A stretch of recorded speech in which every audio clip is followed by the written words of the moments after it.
రూపాయలకు అక్వైరీ చేస్తున్నావు, ఏదో ఒక అక్వైరీ చేయాలి కదా. నువ్వు అక్వైరీ చేయకుండా నీ తాత జాగీర్ లాగా నువ్వు ఇవాళ వచ్చి ఇవాళ మొత్తం కూలగొడతా, నువ్వే ఇవాళ కొత్తగా పుట్టొచ్చినట్టుగా, నువ్వే కొత్తగా ముఖ్యమంత్రి అయినట్టుగా, అంతకుముందు ప్రభుత్వాలు లేనట్టుగా, ప్రభుత్వాలకు ఈ ఎకలాజికల్ బ్యాలెన్స్ గురించి లేకపోతే ఇతరత్వ గురించి ఆలోచించడం మాట్లాడే మాటలు థర్డ్ క్లాస్ మాటలు ఇవి. నేను అడుగుతా ఉన్నా, ఇలా వాళ్ళు అంటున్నారు మేము చెరువులను కాపాడాలి. నేను అంటున్నా, చెరువులు కాపాడే ధైర్యం నీకుంటే, దమ్ముంటే, నిజంగానే ఆ మంచి అభిప్రాయం అనుకుంటే నా హుస్సేన్ సాగర్లో తాగే నీళ్ళకి తయారు చేయి ఫస్ట్. ఇవాళ హైదరాబాద్లో ఉన్న అన్ని చెరువులు పంట పొలాలకు నీళ్ళెచ్చులు కాక అవన్నీ కూడా మురికి కూపాలుగా మారిపోయినమాట వాస్తవమా కాదా? ఇవాళ ఆ చెరువు చుట్టుపక్కల ఉన్న వాళ్ళు దుర్గంధపూరితమైన బతుకుతున్నారు. ఈగలు, దోమలు, గుర్రపు డెక్క వాసన, అసలు జ్వరాలు. ఎవరు కట్టుకున్నారంటే తక్కువ ధరకు వస్తుందని చెప్పి వాళ్ళు కట్టుకున్నారు. నేను అంటున్నా ప్రభుత్వాన్ని, ఇవాళ మీరు వాళ్ళకు సామాన్యులు కావచ్చు, వాళ్ళు నీతో యుద్ధానికి రాకపోవచ్చు, వాళ్ళు కోర్టు మెట్టెక్కే డబ్బులు లేకపోవచ్చు, కానీ వాళ్ళ ఏడుపు, వాళ్ళ కన్నీళ్ళు, వాళ్ళ ఉసురు నీకు తాకకుండా పోయి గుర్తుపెట్టుకో. నువ్వేమనుకుంటున్నావు? ఇలా ఏ ఉపాధి కల్పిస్తా అని చెప్పినవో, పేదలకు అండగా ఉంటా అని చెప్పినవో, పేదల బతుకుల్లో వెలుగు నింపుతా అని చెప్పినవో, నువ్వు అనేక రకాల హామీలు ఇచ్చినవో. ఇలా మహిళలకు 2,500 రూపాయలు ఇస్తా, భూమి లేని వాళ్ళకు 12,000 రూపాయలు ఇస్తా, నేను ఇది ఇస్తా అది ఇస్తా, ప్రగల్భాలు పలికినవు. ఇచ్చుడు పక్కకు పెట్టు, నీ పెన్షన్లు, నీ బియ్యం కార్డులు, నీవన్నీ పక్కకు పెట్టు. కానీ వాళ్ళ కాళ్ళ మీద వాళ్ళు బతికేటువంటి సామాన్యుల బతుకుల్లో మట్టి కొట్టి నువ్వు వాళ్ళ జీవితాల్లో ఇలా నిప్పులు పోసి నువ్వేం సాధిస్తావని చెప్పి రేవంత్ రెడ్డి అడుగుతున్నాను. నీకు ఏం మానవత్వం ఉంది? నువ్వు అనుకుంటున్నావు నువ్వు చాలా గొప్పగా చేస్తున్నా. కొద్దిమంది తెలియని వాళ్ళు, సోషల్ మీడియాలో ఉన్నటువంటి వాళ్ళు కావచ్చు, కొద్దిమంది తెలియని వాళ్ళు ఏమనుకుంటారంటే నిజమే చెరువులు అక్రమంగా ఆక్రమించుకున్నారని చెప్పండి. అరే అక్రమంగా ఆక్రమించుకున్నారా, సక్రమంగా ఆక్రమించుకున్నారా బయటపెట్టు. నేను అడుగుతున్న ప్రభుత్వం దమ్ముంటే ఈ హైదరాబాద్లో ఎన్ని చెరువులు ఉన్నాయి, ఇన్ని చెరువులు ఎన్ని మాయమైనవి, ఈ మాయానికి కారకులు ఎవరు? ఇవాళ బతుకమ్మకుంట అంబరిపేటలో ఎవడు మాయం చేసిండు? ఇవాళ నేను చాలాసార్లు చెప్పిన, కరీంనగర్లో 3 కుంటలు ఉండే 3 చెరువులు ఉండే, దాంట్లో కలెక్టరేట్ కట్టాను.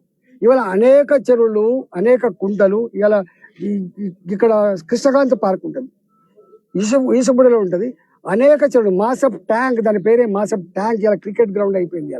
ఇవాళ నీవు కొన్ని వందల చెరువులు డిస్మాంటిల్ చేసి పార్కులు పెట్టి దాంట్లో ఇవాళ హుస్సేన్ సాగర్ లో ప్రసాద్ సినీ మ్యాక్స్ ఎక్కడి నుంచి వచ్చింది? జలవిహార్ ఎక్కడి నుంచి వచ్చింది?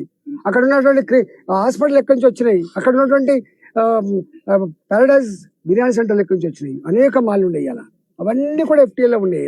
అవన్నీ FTAలో ఉన్నాయి. కానీ నువ్వు వాళ్ళ జోలికి పోయేటువంటి సత్తానికి లేదు. ఇవాళ ఎవరి జోలికి వస్తావు నువ్వు? చిన్నలు నువ్వు అంటున్నావు ఏదో నాగార్జున పడ్డా, నీకేం కక్ష ఉందో నాకు తెలియదు. నిన్న ఒక ఆయన మాట్లాడుతాడు, ఆయన దానికి హైడ్రాక్ ఇన్ఛార్జ్ ఉన్నాడు.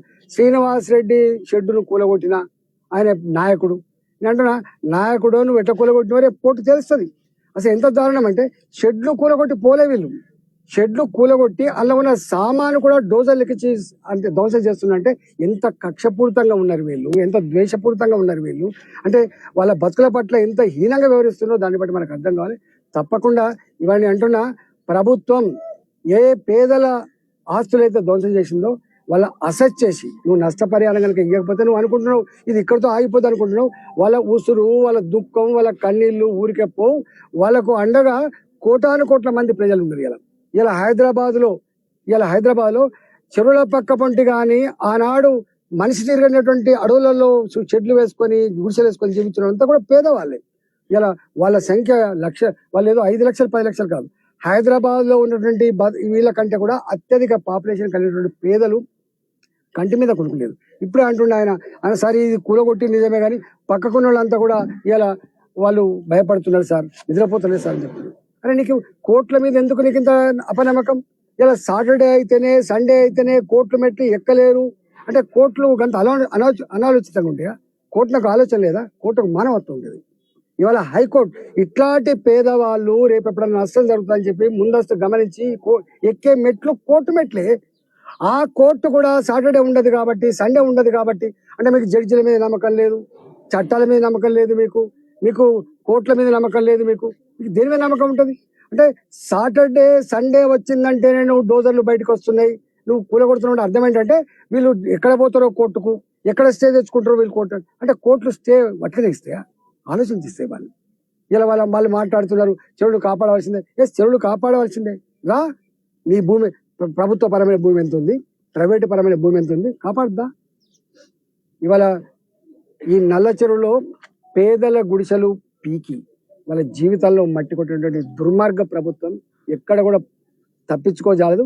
తప్పకుండా ప్రజలు చాలా మంది మేధావులకి నేను విజ్ఞప్తి చేస్తున్నా, పర్యావరణవేత్తలకు విజ్ఞప్తి చేస్తున్నా, మీరు టీవీలలో ఈయన చేసే పని చూసి ఓ అనేటువంటి వాళ్ళకు రా ఎంక్వైరీ చేయండి. మీరు వాళ్ళ బతుకులేంది, వాళ్ళు ఎప్పటి నుంచి జీవిస్తున్నారు అవన్నీ